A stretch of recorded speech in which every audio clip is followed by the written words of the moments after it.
En el siglo XVIII entraron a gobernar los Borbones en España. Las reformas políticas y administrativas que llevaron a cabo incluían un sistema de gobierno mucho más centralizado. No siempre fue así. Tras el descubrimiento del Nuevo Mundo, el Imperio Español de los Reyes Católicos y de los Austrias, en sus planes de expansión a través del mestizaje cultural, concedió autonomía y autogobierno a los nuevos territorios que iba conquistando. El esfuerzo del indio que trabajaba la tierra se convirtió en el sustento económico con un sistema de encomienda como unidad productiva. Este régimen de servidumbre se asemejaba a un señorío de carácter feudal, en el que cada delegado de la corona o encomendero tenía bajo su responsabilidad un determinado número de nativos a los que debía amparar, proteger e instruir en la religión católica. Los nativos, a su vez, debían retribuir una parte de su trabajo al encomendero, y estos a la corona. En lo comercial, las mercancías debían pasar por la Casa de Contratación de Sevilla, y más tarde por Cádiz, que controlaba el tráfico de entrada y salida hacia las Indias, con su correspondiente tasa impositiva. Aunque el indio tenía condición de persona libre, la encomienda dio lugar a abusos. Algunos humanistas como Montesinos y Las Casas denunciaron estos comportamientos y se legisló para proteger a los indios. La legislación indiana abolió todo tipo de esclavitud, reguló la jornada laboral y dejó morir el sistema de encomienda. Muchos historiadores han remarcado la diferencia entre el modelo colonial español y el inglés o el francés. El modelo colonial inglés trató de manera desigual a sus colonias con respecto a la metrópoli. Las colonias funcionaban como factorías y solo podían comerciar con materias primas. Estas a su vez recibían de la metrópoli los productos manufacturados. Es fácil imaginar que este sistema frenó considerablemente el desarrollo de las colonias inglesas. Sin embargo, el modelo colonial, o mejor dicho, el modelo imperial español, se configuró como un modelo en el que se intentó trasladar cultura y tecnología y replicar el modus vivendi de la metrópoli en los territorios conquistados. Los virreinatos americanos alcanzaron de esta manera un desarrollo notable.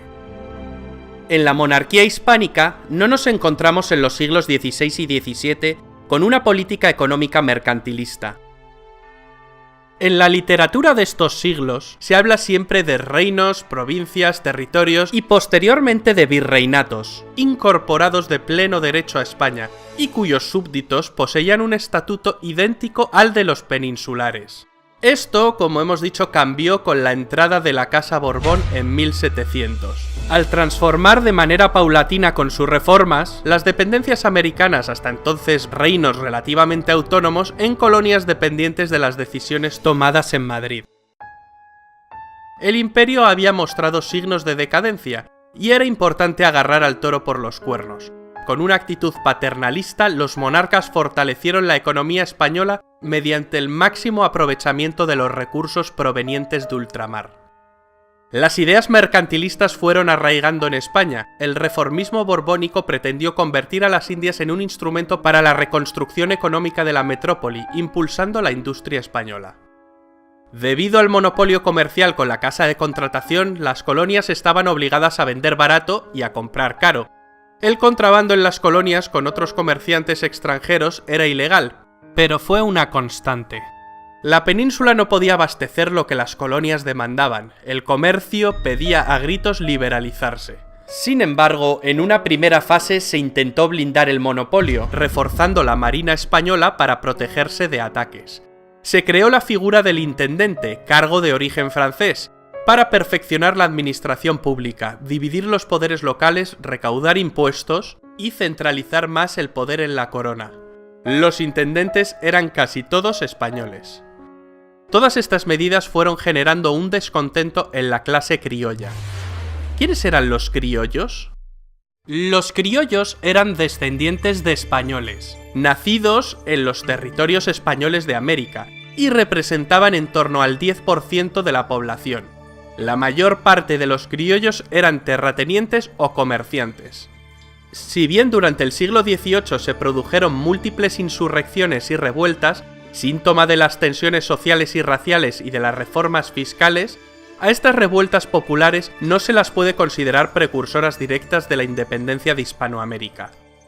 Hay que resaltar que la independencia en el primer cuarto del siglo XIX fue una guerra civil.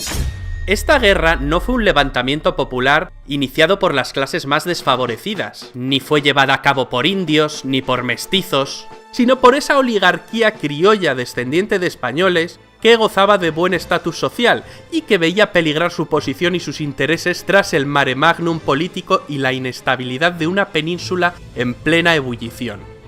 De hecho, las insurrecciones previas del siglo XVIII aterraron a la clase criolla, que casi siempre colaboró en bajar la escalada de tensión. Aunque tenían motivos para estar molestos con la corona, no querían ver perjudicado su estatus. Otro motivo que causó gran descontento en los criollos es que se les apartaba de los puestos de gobierno importantes, que eran ocupados por los peninsulares. Sus anhelos, sin embargo, durante el siglo XVIII se centraron en poder desarrollar sin demasiadas injerencias sus actividades comerciales. Los diferentes actores económicos reclamaban más libertad comercial, en definitiva, más reformas. En 1767, Carlos III toma una decisión muy polémica y decreta la disolución de la Compañía de Jesús. Los jesuitas americanos tienen que recoger sus maletas y salir. La corona española se ganó de la noche a la mañana muchos enemigos entre la élite intelectual criolla. A día de hoy es difícil negar que los misioneros jesuitas habían hecho muchas cosas buenas por la sociedad americana. Escuchando a esos actores que pedían más libertad comercial, Carlos III promulgó en 1778 el Reglamento de Libre Comercio, abriendo todos los principales puertos, tanto de España como de sus posesiones en las Indias. Esta medida flexibilizó el monopolio. El volumen de los intercambios comerciales aumentó considerablemente. La liberación, aún así, era parcial. El contrabando de productos extranjeros además seguía existiendo. Se pretendió también aumentar la recaudación con la creación de nuevos impuestos. Las reformas borbónicas eran parte de una corriente europea, la de la Ilustración. Las ideas de los intelectuales ilustrados habían llegado a América con el conocimiento y la razón por bandera. Como precedentes a la emancipación de los territorios españoles en América, vamos a nombrar 3 famosos episodios que se gestaron y eclosionaron a la luz de la Ilustración, y que no pasaron inadvertidos en esa oligarquía criolla hispanoamericana. 1. La independencia de las 13 colonias. El tratado de paz que puso fin a la guerra entre Estados Unidos e Inglaterra es de 1783. 2. La Revolución Francesa, iniciada en 1789. Y 3. Consecuencia de la Revolución Francesa, se produce en la colonia francesa de Haití la Revolución Haitiana de los Esclavos. Haití lograría su independencia. Estos 3 episodios van a orientar la acción futura de los criollos y servirán para proporcionar todo un armazón ideológico para luchar por sus intereses. En el siglo XVIII se había comprobado la fragilidad e indefensión de las costas españolas, constantemente amenazadas por el Imperio Británico. En 1796, Francia y España sellan un pacto en el que deciden unir sus fuerzas para combatir a su enemigo común, Inglaterra. Al año siguiente, en 1797, se demuestra que esta coalición no consigue defenderse de las agresiones británicas. España finalmente tiene que liberalizar más el comercio, permitiendo a las colonias comerciar con otras potencias extranjeras neutrales. Esta medida acaba beneficiando a sus rivales y fue cancelada 2 años más tarde.